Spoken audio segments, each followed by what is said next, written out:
ہر گھر میں ایک معاویہ ہونا چاہیے. غلط فہمی پھیلاتے گئے نعوذ باللہ اہل بیت کو نہیں مانتے، کا دماغ خراب ہو گیا. تو مولا علی کی شان تو بہت بڑی ہے. ہر صحابی نبی جنتی جو اللہ کا مقبول ہے وہ ہمارے دل کو قبول ہے. سیدنا امیر معاویہ رضی اللہ عنہ کا میں کبھی کبھی کہتا ہوں کہ مجھے بہت پرانا ان سے محبت ہے. صحابی نبی ہیں. اگر ہم معاویہ کا نام لیتے تو بعض غلط فہمی پھیلاتے کہ نعوذ باللہ اہل بیت کو نہیں مانتے، کیا دماغ خراب ہو گیا جو ایسا سوچتے ہیں. الحمدللہ اہل بیت کی تو شان یعنی خدا کی قسم اتنی بڑی ہے، اتنی بڑی، ہم بیان کیا کریں گے. جیسے مولا علی اور معاویہ رضی اللہ عنہ، ان دونوں کا اگر ہم فضیلت کے معاملے میں تقابل کرتے ہیں تو مولا علی کی شان تو بہت بڑی ہے. نعوذ باللہ امیر معاویہ کو ان سے افضل تھوڑی سمجھتے ہیں. لیکن اس کا مطلب نہیں کہ حضرت علی سے محبت ہے تو معاویہ کو برا بھلا کہیں رضی اللہ تعالیٰ عنہ.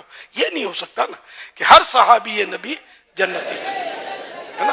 درجات ان کے اپنے اپنے ہیں، لیکن یہ کہ جو صحابی ہے وہ جنتی ہے. قرآن کریم ہمارے ہاتھوں میں نا.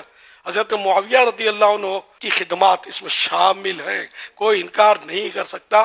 انکار کرے تو وہ مطلب دن دیہڑے سورج کا انکار کر رہا ہے.